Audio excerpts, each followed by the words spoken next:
Welcome to the Optimal Truth Network. Here we are dedicated to bringing you relevant and timely information. Our culture is ever changing. With that, we face challenges which are vast and complex. Amid the chaos, we hope to be a calming and rational resource for you and your family. To stay tuned to the Optimal Truth Network, visit us at baldwincounty.sra.org and subscribe to our email newsletter. Again, that's baldwincounty.sra.org. Simply provide your name and email and get the latest and most relevant information. Thank you for joining us. Now, enjoy this latest discussion from our Optimal Truth host, Jason Mann. All right, well, welcome all to another edition of Optimal Truth. We have a very unique opportunity to visit with Mary Ann Mozak. Now, she's taught over 27,000 students the truths about sexual risk avoidance, and she's done this in over 140 schools in the Cleveland area. She now serves as the president and CEO of Ascend. Ascend is a nonprofit organization. Their goal is to equip SRA educators like myself so that we can empower teenagers to pursue better health when it comes to sex and marriage and relationships. Ascend also advocates for youth, parents and guardians, communities, and school leaders. And you can find out so much more about Ascend if you just visit their website. That's weascend.org. Again, you can visit their website at weascend.org. Now, to you, Mary Ann, I can't thank you enough for taking some time to spend with us and being able to offer your expertise, your experience, your voice, and even the Ascend team. I know for us educators out there on the ground, fighting the fight in the schools, we really appreciate having a team like yours supporting us, equipping us, and educating us. So, with that said, will you tell us a little bit more about yourself and how you got started in the SRA movement? Well, thank you for this invitation to speak with you, Jason. It's really a pleasure always to bring the facts and the information regarding SRA, sexual risk avoidance education, to a broader audience. And so I commend that work that you're doing in your locale. And I want to say that it's interesting. I don't think anybody signs up, starts out, go to college and, oh, I'm going to be a sex ed teacher. Some people do, and that's a great thing. But for me, I was actually involved in counseling young girls, and they were 13, 14, 15 years old.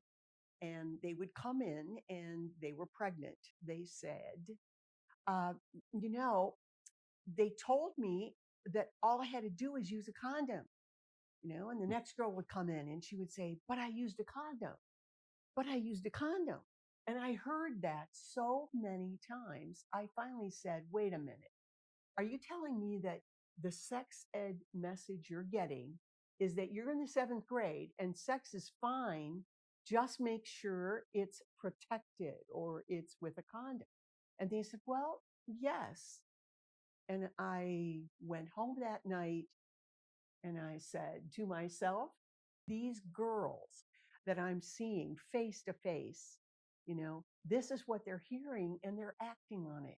Someone needs to give them the truth. Someone needs to give them, messages that will actually help them thrive and remain, healthy and, be able to seek their goals and their dreams. So that really launched, my career as it is in this field, and it's been a very wild ride, but a very, very rewarding one. I know it's very similar for the beginnings of our SRA program in Baldwin County that we were seeing young ladies come in. And so there was an urge to get into schools with the primary prevention message, of sexual risk avoidance. Because up to that point, it was an intervention process. And we know if we can prevent it, then we don't need intervention. Right. And so, very similar with some of our beginnings in the SRA movement. Now, in your own words, can you help define some distinct differences that really set apart sexual risk avoidance from comprehensive sex ed? Yes, I think some very important prevention differences. So sexual risk avoidance is really, this is an approach that is, the purpose is to eliminate risk. The purpose of comprehensive sex education is to reduce risk. So we know that, there's only one way to actually eliminate risk, and that is not to engage in sexual activity. Because even, with the use of contraceptive devices or whatever, there's still going to be risk. And so our main purpose is for the elimination, not just the reduction. We don't want kids to just be kind of safe. We want them to be optimally, healthily safe. So it's a very vastly different approach. Another thing that is, and this goes to the premise, is that comprehensive sex education starts with the premise that kids are going to have sex anyway, right? There's an assumption that becomes an expectation. So when you approach that, talking about relationships and sex and marriage, if you don't have an expectation that this is a doable, path for health and optimal health and boundaries, then, your message then, well, if you're going to have sex, you need to do this, and this may minimize the risk for this STD, but you're going to have to use a dual method if you want to be completely safe, and on it goes. So what is the overall message to the students in the class? Now let's think about this. They're sitting there and they're taking it in and they're processing this. Is she telling me I can, or I can't, or I shouldn't, or it's okay if? So this is really a time in their lives where they need clear guidance. We need to be saying it out loud. And if I could just divert here a moment, I had a young lady in a class, and they were sophomores, I believe, in high school, in a city here, right in Cleveland, Ohio. And she showed up in the first period class, and I was going to teach 5 classes this day. And so at the end of my presentation, she's waving her hand and she's very animated. And she said, Mrs. Mosek, are you actually saying that I don't have to have sex? And I said, that's what I'm saying. And she goes, oh. And then she shared with me, and she came up and she said, I have had sex because I thought I had to have. And everyone tells me that everybody's doing it. So we had a little chat, but of course I had to go on to the next class. Well, she showed up in this next class and the next class and the next class. And she followed me for 5 classes. And she said, at the end of the day, I said, honey, you've been here for 5 classes. And she said, well, I asked the guidance counselor if I could not go to my regular classes because I wanted to hear you say it out loud. And Jason, that impacted me. I was like, we have to say this out loud. Our young people, our children, our adolescents, our teens, they are looking for clear guidance. And we cannot give them a mixed message of their lives. One of our favorite comments, and they express it in different ways, but the sentiment is the same, is they are relieved at being released from the pressure of having to have sex. Right. Because we have, you were talking earlier about public health education models, SRA, and comprehensive sex ed, and things like primary prevention and intervention. And it's amazing that our pop culture as a whole does not approach teen sex health education in the same manner we approach drinking and driving, smoking, vaping, that we have these very complex and informative programs that want to warn teens about zero tolerance with certain behaviors, except when it comes to teen sex. And they feel relieved. They do. They're able to tell us, thank you. Thank you for releasing us from the pressure of feeling like we have to have sex. Yeah. And that is, you put that just perfectly, because really it's a risk avoidance message. This is a public health message. Risk avoidance is the same approach we use for, alcohol, drugs, and smoking. If you don't smoke, don't start. And if you have, let us help you quit. Right. And so really it isn't any different, but somehow our worldview regarding sex and sexual relationships, we just want to, kind of widen the path, knock down any kind of barriers or boundaries, or signposts along the way to inhibit danger, and make sex appear to be something. And we see this in some videos and song lyrics, but it's all glamour and no consequence. Right. Are you familiar with J.D. Unwin's work? I am in the peripheral, but I'd love to hear your thoughts on it. So this research and the findings that J.D. Unwin released is almost 100 years old now. He did the research in the 1930s and he released his findings in 1934. And the title of the book is called Sex and Culture. His ultimate premise about his research is he was seeking to clarify what influence sexuality has on culture as a whole. Mm-hmm. And so what he was attempting to do was discover if a culture regulates sexuality, and I say regulation in a loose sense because it's not so much about laws, but it's more about what's socially acceptable. Mm-hmm. And so what he used a lot in his findings, the phrase was prenuptial chastity. In modern terms, we would say no sex before marriage or abstinence before marriage. Mm-hmm. But what he discovered in his findings is that cultures that promoted prenuptial chastity and isolated sex to only within the context of marriage, those cultures experienced higher levels of energy in every aspect of their society. In industrial advancements, economic growth, arts, and just all the way across the board, that their positive energy was better. And then the opposite was true as well for cultures that did not regulate social acceptance of sex only being a marriage, and they allowed a sex is anything goes concept. Those cultures experience negative energy or decline in growth in their society as a whole. And so it's really neat research. And I think it really informs us a lot today about what we're dealing with. Would you find yourself agreeing with that research and those findings? Wow. Wholeheartedly. It's really not rocket science, is it, to look at, some of the really crucial societal problems that we're having, especially, poverty prevention, just the whole idea of family structure.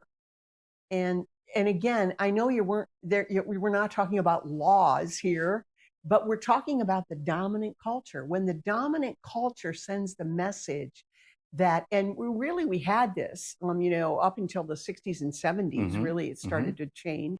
The dominant culture believed that sex in the context of marriage was the acceptable, path forward for prosperity, for order, for family structure, for health and thriving, for children. And then when, that collapsed, what do we see now? We see this epidemic of fatherlessness, of single parent homes growing.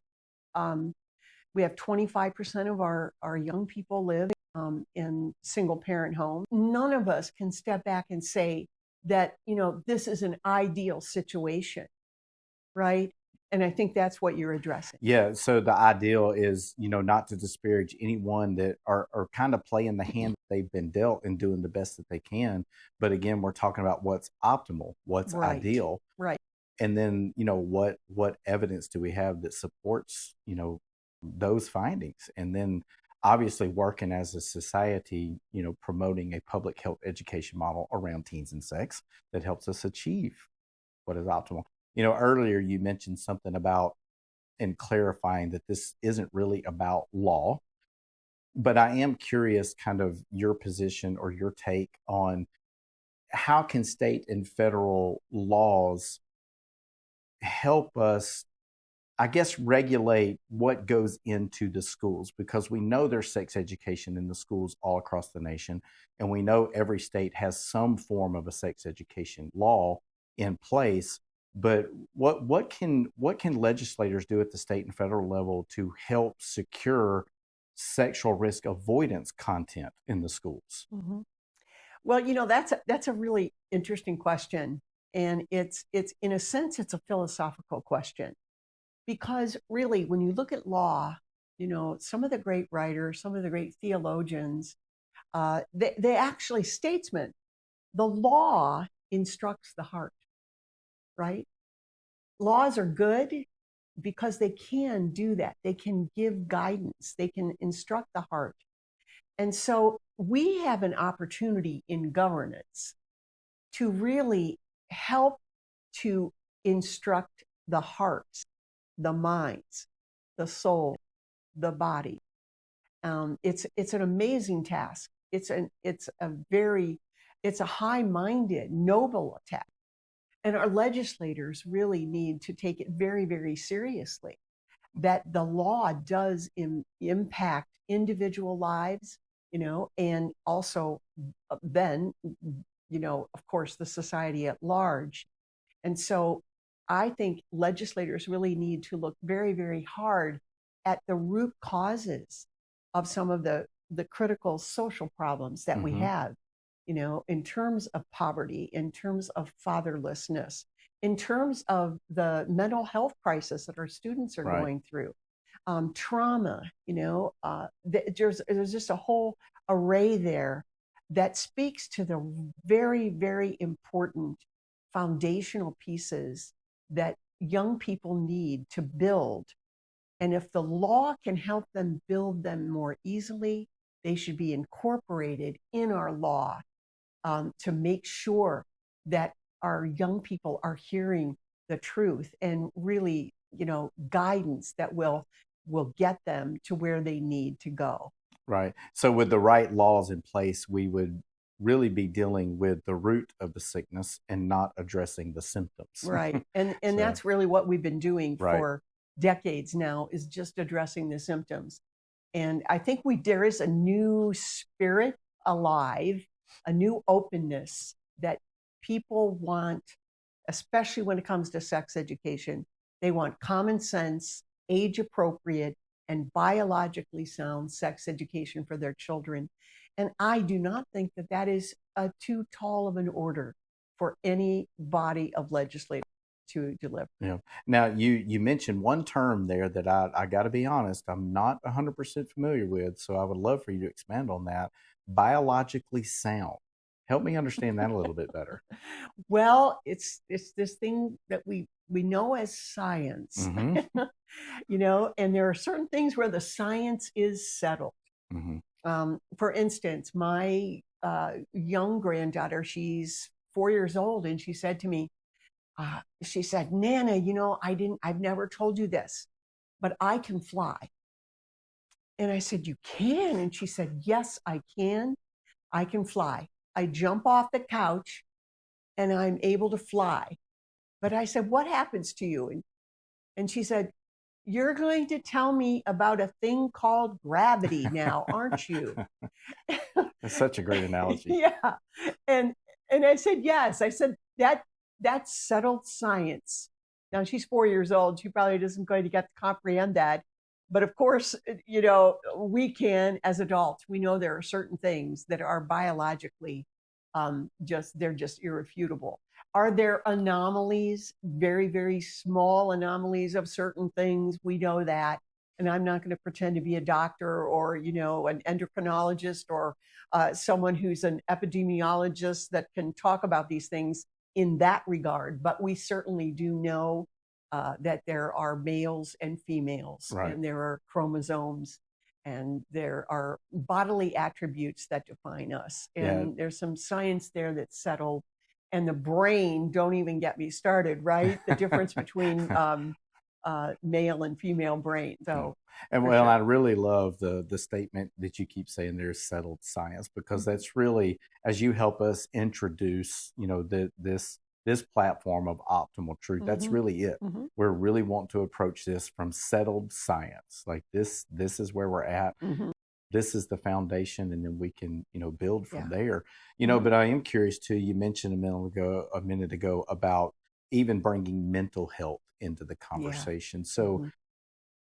I guess the last thing, for our time together is, can you help me and the audience understand a little bit more about how sexual risk avoidance broadens the health conversation for teens, that it's not really just Mhm. about sex? Mm. Well, I love that statement because that's actually a statement that we use in our organization a lot. Is that sex is always about more than sex? You know, it's simply not relegated to simply an act, right? But it has implications for the whole person. Their emotional, there's physical, there's emotional impact and intimacy. Let's face it, sex is a very, very potent event, Wow, right? that's good. Especially when it has the incredible power to create another human life. I mean, do we really ever contemplate that? I mean, it's quite powerful. And so we would be so remiss in not appreciating how very powerful it is, and how, when we're talking about, your worldview on a relationship and intimacy, it's so important that students are looking at it like this is not just something, a Saturday night event here or a Friday night date or some, going to prom. Oh my, the implications of a relationship with the opposite sex can change the trajectory of my life. What Yeah. if I become a parent at 16? You know? And it doesn't mean you don't have a life after 16. We're not saying that, but it would be a dramatic change. And so that broadens the conversation in terms of, where are you in life? What are your capabilities right now? What kind of self-sufficiency do you have to Right. care for yourself and possibly even another person? So it brings all that into play. And then, of course, the whole emotional intimacy, connection with another Hmm. human being. And our hearts are made for connection, and it's a good thing. And that's the thing, Jason. Sex is really a wonderful, natural part of who we are, right? But it has some very, very serious uh, boundaries that we need to help guide students into, so that they can remain, in optimal health and thriving. Yes, that's really good. All of this, just to sum up, just everything that we've talked about, and just the last thing as it relates specifically to Alabama. I don't know if you're aware, but they did pass a law that will be signed into an act, that the success sequence is now required to be taught in any true sexual risk avoidance education program, will embody the Mhm. concepts of the success sequence, if not teach it explicitly within their content. And so that's a huge win for the state of Alabama, and it does help bolster, what we're doing there locally. But I love how things like that help inform everything that we just talked about, because the success Mhm. sequence really does sum up everything that we're kind of discussing here, and what we hope for teens and their overall health and well-being.